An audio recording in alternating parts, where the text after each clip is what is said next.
This is Damian Macy. I'm from the Friends of the Marshall Public Library, and today on April the 16th, I'm with Connie Richardson. She is now residing at the Burnside home after a fall, and she's here temporarily, but we're here to interview her today, and I'm going to let her tell her story. I'd rather you ask me a question. We've got some, but Connie, maybe just tell about where you were born, how you grew up, and brothers, sisters, anything about school or family.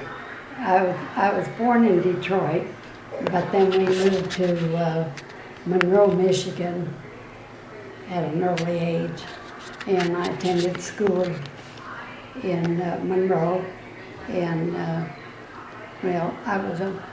I attended St. Mary's Catholic Academy in Monroe, and then I was working at the penny store, J.C. Penny store, and a recruiting sergeant came by, and talked me into joining the service. So I went into service, and I was in Louisville, Kentucky for a while. Men got shipped out, and then I went overseas. And I was in England, France, and Germany. What branch of the service were you in, Connie? The women's, you started out at the Women's Auxiliary Army Corps, but then they dropped the auxiliary and it was just the Women's Army Corps. And so I was in stationed in Louisville, and then we were a group then to go overseas. So I went over to England, and it wasn't, I was overseas 3 years, but it was kind of scattered, England, France, and Germany. And I met my husband, Rich, in France. We worked in the same office, and but anyway, he got out before I did, out of service, and so he was there.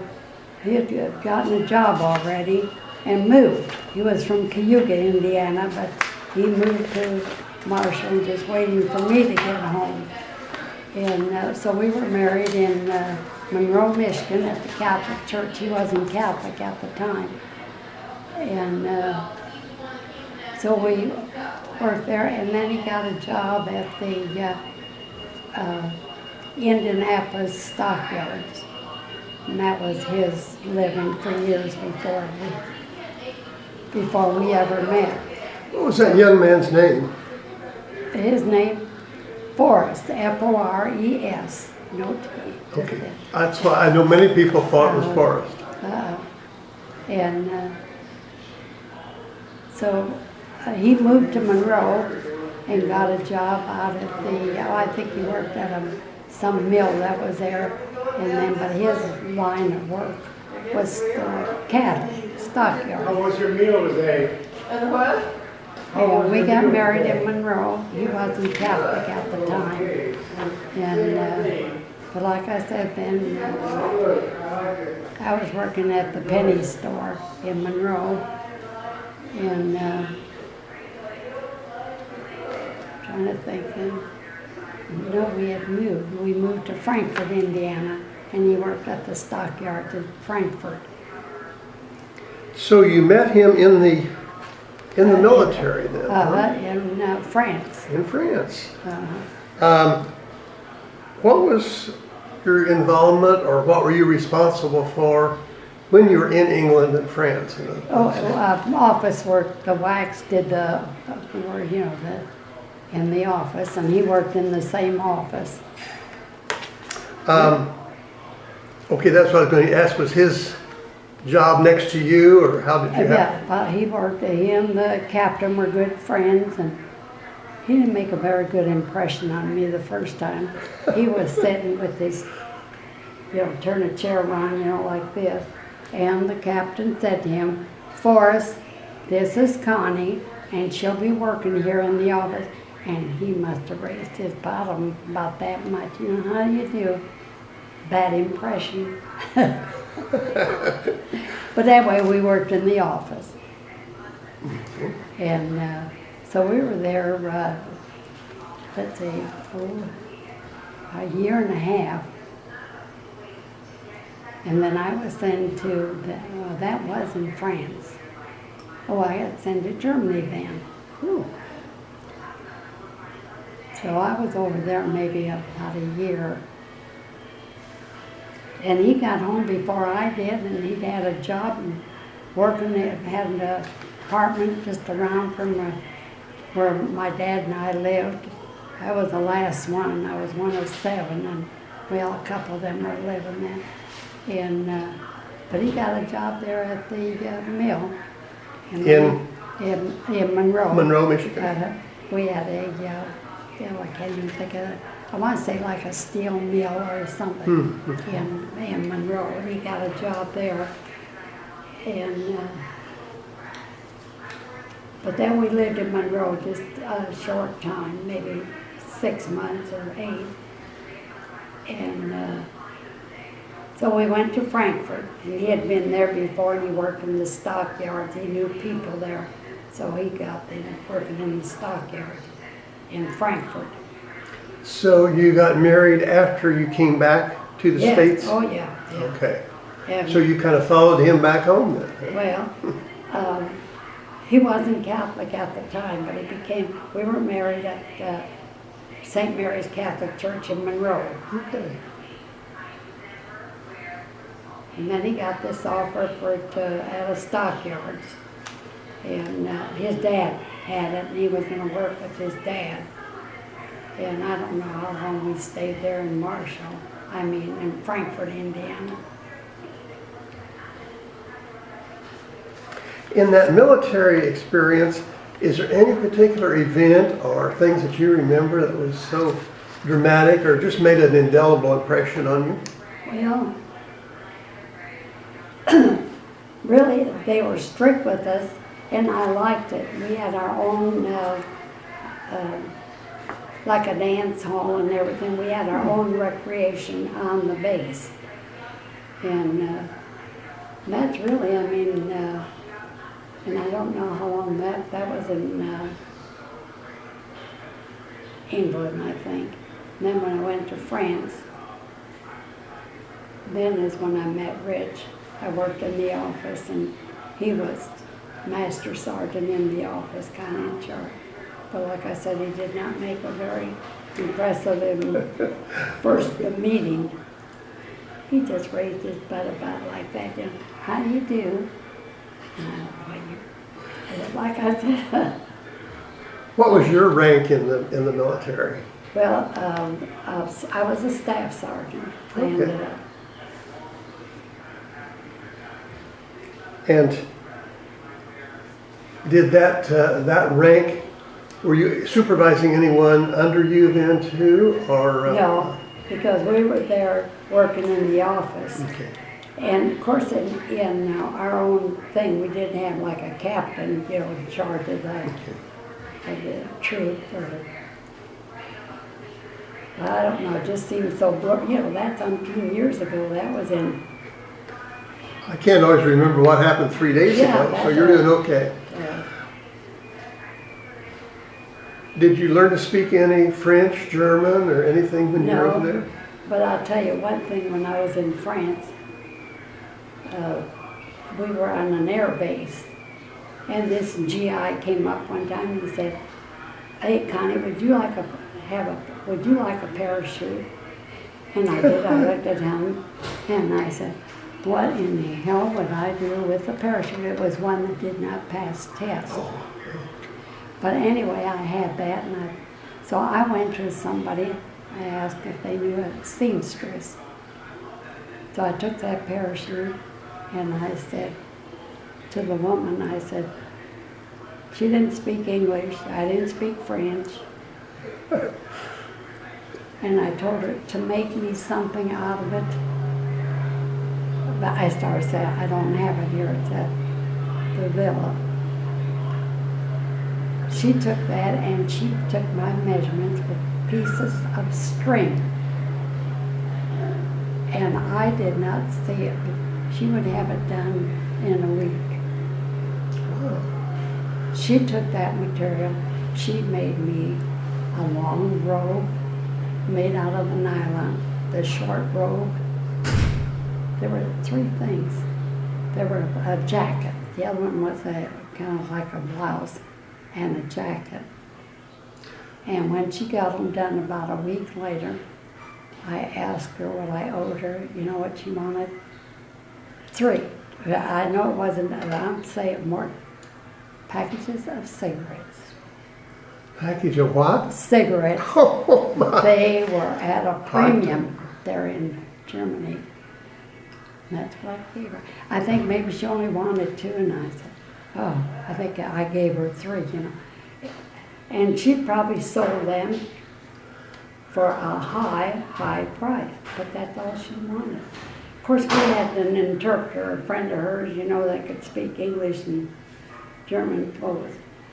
And she gave me the... Now, in a parachute, there is a lot of material, too. Oh, I know yeah. people don't realize how much space they I take. know it, and that's what I've got it, and I always bring it with me, and it's at the other place. I always carry that. It's a long gown and a short gown, and then a jacket, a bed jacket. Beautiful, everything by hand, no machine work. Oh, they had it for a while up at the Marshall Library. And I think I saw that there. Okay. Mm-hmm. And I usually, and like I said, I've got it at the villa in a box because every so often, you know, talk about it and bring it out and show it to them. Do you wear it? No. Oh, I did. I gotta tell you, I had the long gown, and Rich and I got married, and oh, it must have been a month or 2. We got married in February, Valentine's Day, and we went to his dad. I had never met his dad. So I get ready for bed, and here I took this beautiful outfit with me. This is the first time we got. And I said to Rich, where's the bathroom? And he goes like that. And I said, Where? and I bet you it was about from here beyond that little green tree. There I am with that long gown. Oh, I tell you, I was furious by the time I got out there. God, I didn't know it was going to be an outside. We never had an outside bathroom. I mean, I was growing up in modern times. But he couldn't understand. But he just said, out there, and just, you know, so, you know, like my dummy, it's out there. And here I had that white long gown on. Was it cold weather? Well, yes. Valentine's Day could be very, very Well, cold. yeah, this was a little bit later. I mean, Okay. his dad wasn't at our wedding. I don't know where he was always going around the country buying cattle. But anyway, I couldn't believe it to go out there. I think I had to put his slippers on to go across the yard, but he just pointed, you know, it was so, he did it so nonchalant, like, that's out right out there. And I go, where? He said, right out there, that little outhouse. And what? I got there and I thought, what in God's name did you get into here? A bunch of hillbillies or something, you know? I just said, that was a shocker. But he just said it, you know, out there. I go, where? And it might have been from here to that, by the trunk of this bigger tree. I don't think it was that far. Well, they usually put them out pretty far away from the house yeah. for a pretty good reason. But, you know, but he just pointed, you know, like, out there, and I'm going, where? And he pointed out there. I thought, oh, God, I thought, what did I get into with this family? I mean, we lived over my dad's store, and then we had a house in later, and I just couldn't believe how some people live. Of course, Monroe was a small town, and nobody had any, you know. You said living over at your dad's store? No, that's when I was bringing up. By this time, although Rich and I then, What kind I of? went to St. Mary's Academy in Monroe, in the Catholic Academy, of course. What kind of store was that? What kind of, was it a grocery store? Yeah, he had my dad had a grocery store and we lived over that. But like I said, when I got out of service, Rich had already gone down. We had I think it was called Monroe Steel Mill or something. He'd gotten a job there and he worked. He didn't know what you worked in these steel. But anyway, then he got on, we lived in Monroe. I doubt it because I was working at the penny store less than a year. And he got this offer then to go to Frankfurt, work at the stockyard. Now Frankfurt, Indiana? Uh-huh. Was that for someone else, or did he own the stockyard there? No, his dad had the stockyard. He worked there for his dad. What, I'm trying to think exactly where Frankfurt is. Well, it's just the other side of India. It's not too far, Indianapolis. Yes, okay. Yeah. I'm trying to think of. Yeah, I'm not sure. So about how long did you live there? Well, we lived at my dad's house. He'd gone to Florida, and then he wasn't there for my wedding. And he called me, he said, Connie, Florida was just packed. This was it. We were married on Valentine's Day. He said, we've been sleeping in the car. He said, and we finally got a place, cabin. They used to, rent these cabins. And he said, I won't be there for the wedding. I said, Dad, don't come home for that. We'll be married and I'll tell you all about it later. So he wasn't there for the wedding. So we got married at St. Mary's Catholic Church in Monroe. I said to St. Mary's, follow me. I went to St. Mary's Academy and went to Church St. Mary's in there, and now it's St. Mary's here. And From Frankfurt, Indiana then, did you come to Marshall? well, Danny was born in Frankfurt, our boy, and then, well, he was born in Frankfurt. You know what? I can't remember. I think Margie was born in Frankfurt too. And I'm not sure. Isn't that awful? She just left. She could have told all this.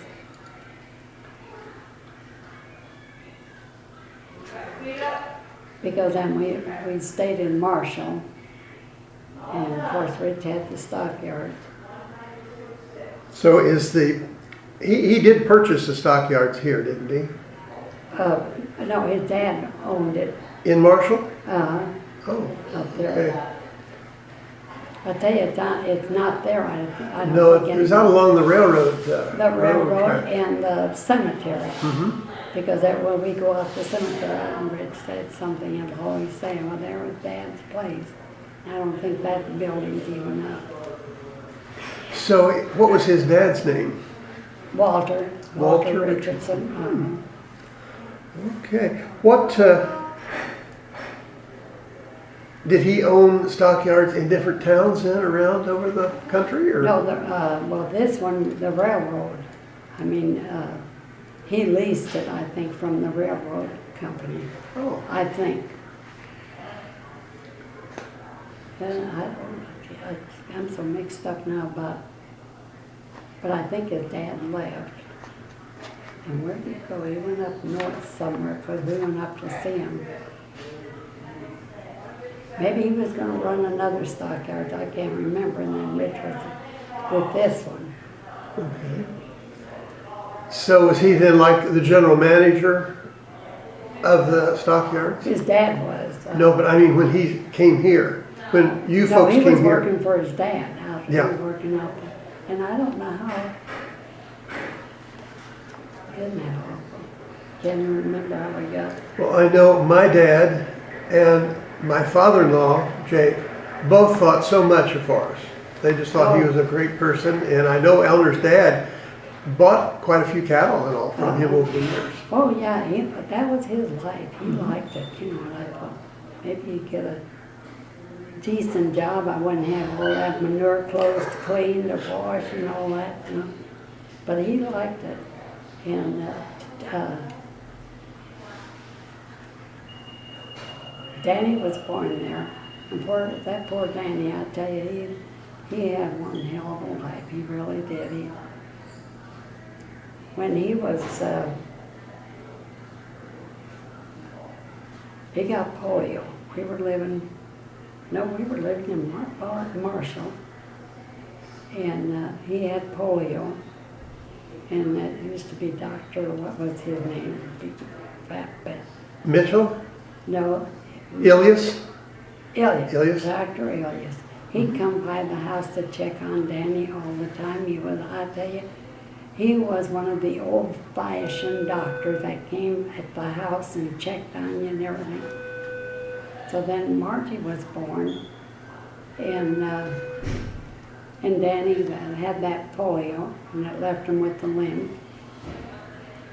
And he just, I think the good Lord was just watching over him, because then, when he graduated from school here, he went up to Danville and junior college up there. And in his first year, he he was, I think they lived like Hawaii, or they had a boys' dormitory, you know, just a building. They didn't belong to a fraternity or anything. But he was living there, and he did not drive. So, a bunch of them, you come out of the Y, and anybody going out for the night, if anybody wanted to ride, stand there till they had a car full. And we got a call about midnight, and they'd had a wreck. Danny was sitting in the back seat. He was in serious condition when they called us, and by the time we got there, he died. So, And that was in Danville? in Danville, and I don't even know the hospital. So I said to Rich, now while we're here, we did get to see him in the hospital, and but he really didn't know us. And he died just a short time after we got there. And I said to Rich, while we're up here, let's go and clean out his room. I said, he's got a suit there and everything, and let's just take everything he had. So it would save us time and the trouble to go back later and get it. And by that time, you don't know if part of it was gone or, I said, oh. So we got his suit then for the funeral. And, and Margie, I said to Rich, the hardest part, we called Mr. Bush when we got in town. And we said, Mr. Bush, I want to tell you, we just went up to see Danny. Danny passed away. And I said, but please don't say anything to Margie, but get her out here so we can take her home. So we picked her up, and she was just full of it, you know. How was Danny doing? Oh, they got along. I never saw a brother and sister as close as they. You know, after they get ready for bed, and Rich would say, if you two, they had joining rooms across the hall, and Rich would say, if you two don't be quiet, I'm coming in there and get you quiet. Pretty soon we'd hear some little snickering and all. They were just so close to each other. But anyway, after he passed away, and we called Mr. Bush and told him, I said, Mr. Bush, but I said, please don't say anything to Margie. We'll tell her when we get home. So we got in there. She was waiting with her books outside and everything. She got in the car, and she said, how's Danny doing? Because we called her and told her, you know, there'd been a wreck. And so she was in high school at that time? In high school, yeah. I think she was a freshman, maybe he was a sophomore. There were a couple. He was ahead of her. So she come bouncing out of school. Well, I told Mr. Bush, don't say anything, but I told him, I said, so she'd probably be out of school, you know, a couple days. So she come bouncing in the car, you know, she said, how's Danny?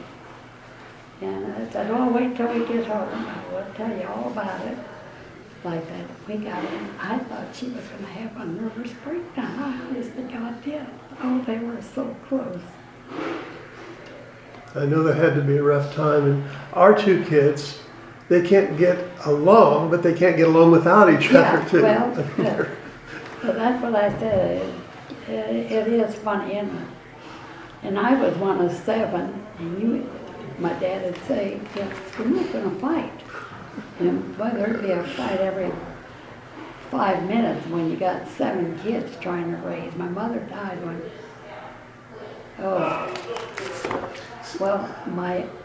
my youngest sister was just about maybe 2 when my mother died. So my aunt and uncle, that was my dad's brother, lived down the block from us. He had a confectionery store, and they lived above the store. And so they had been married for, a long time, my aunt and uncle. And so when my mother died, the youngest one was just a baby, and they took her. My aunt and uncle had been married for years, no children. So then my dad let them have the baby to take care of, because he had us already there. And would you believe they'd never had a child? They had my youngest sister about 2 years. My aunt was pregnant. But I mean, that didn't make any difference. How old were you at that time when your mother passed? When my mother died? Mm-hmm. Oh, there's pictures, and I think I would have been 5. Okay, great. Yeah, I wouldn't have been much older than that because I had 2 younger sisters. So like I said, so my aunt and uncle took the baby, and then they were taking care of her, and wouldn't you know, they had a baby of their own. Worked, didn't it? After they'd been married so many years. Connie, when you came to Marshall, do you recall what year that was that you moved here? Approximately, I know it. Well, no, I'm just trying to get something, because Danny, see, he would have been, we lived in Marshall. Danny was born in 19, no, it wasn't, but he had to be got in that all, it makes. No, it's not that important. I just wondered if you might recall about what time you arrived here. Well, I think it was in the spring, because Rich was, opened up working at the stockyard. When you came to Marshall, obviously this was a new town. You'd probably never been here. What was your first impression of Marshall when you came here? Well, I really didn't like it at first, but then it was within a short time. We just made friends with, Rich knew a lot of them. See, he came from Frankfurt. So he knew, we couples that he knew before he went to service. And I think there were 2 couples anyway. And we were a group. We just got along good with them. Well, he was one that was easy to make friends with. Well, he was really, you have to in the cattle business.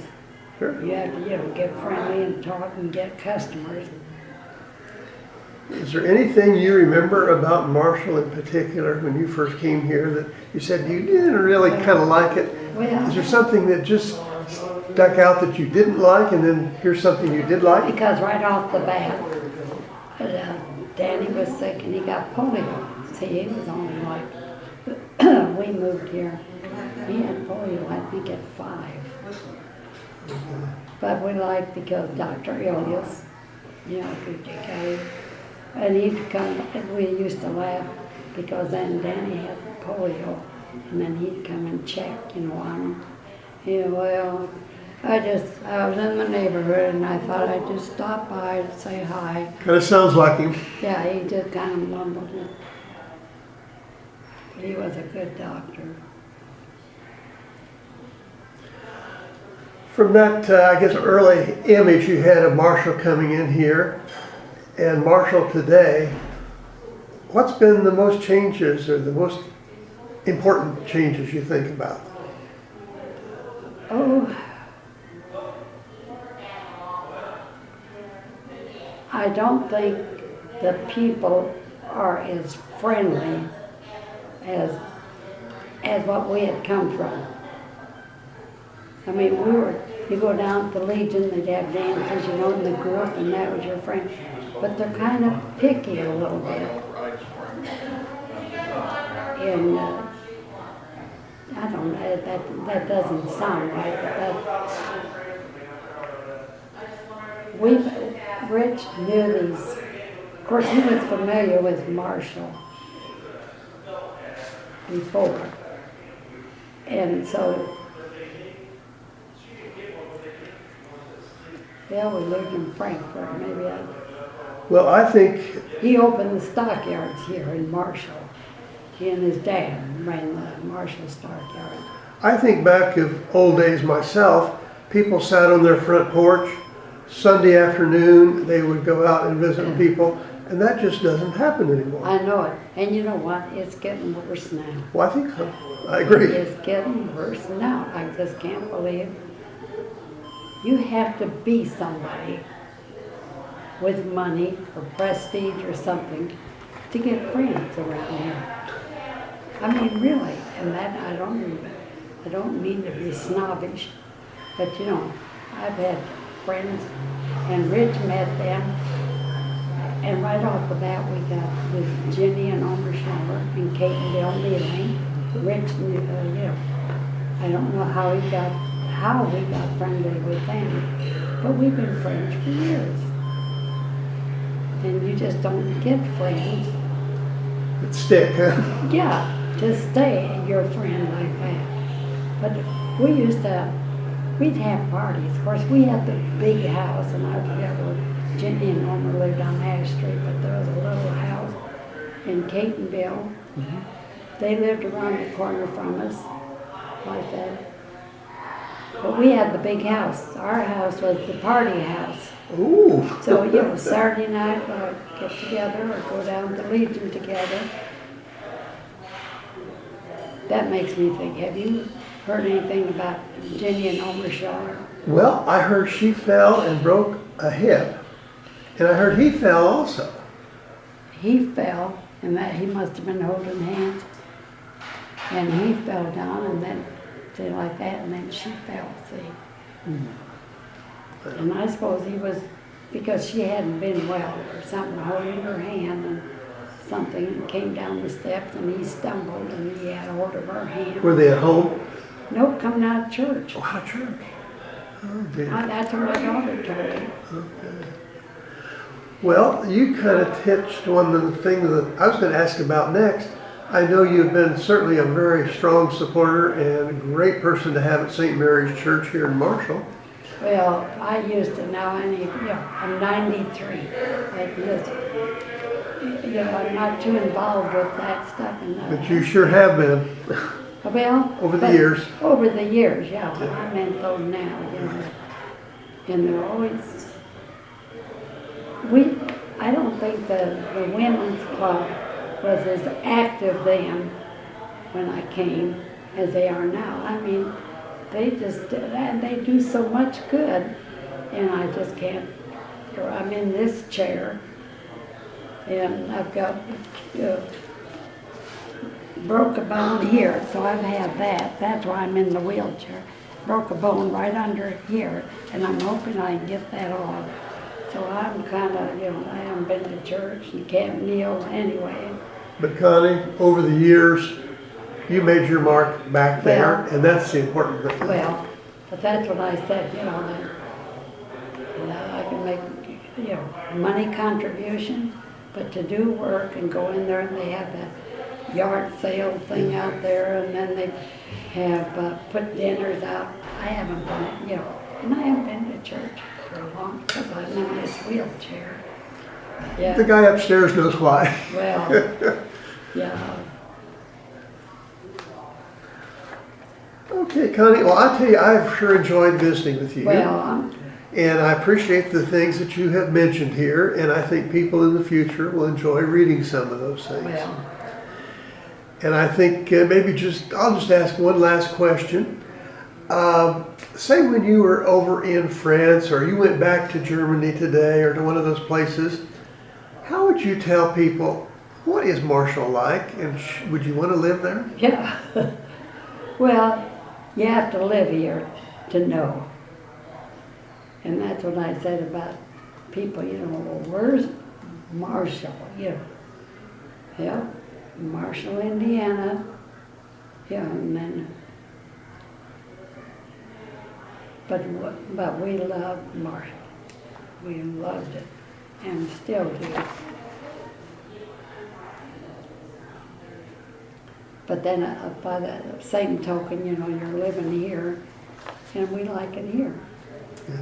I mean, I think the people are friendly, not at first, because they've already got their cliques and all this and that, but little by little we just got acquainted with a lot of people like that, and we made good friends. Jenny and Omer Schaller with Kate and Bill Mealing, we've known them since we moved here. And they've just been good friends and keep up with them, and that's what Marty, I think, told me this morning, that Jenny broke a hip. And I don't know if that's when, I think she's had a terrible time. And they used to, just be on the go and everything. And it seemed like both of them have had several health issues too over the time. But that's what I say now. When Omer coming out of church the other day, Margie said she wasn't there, but they told her that they were coming down the step, and he fell, and they were holding him, and They both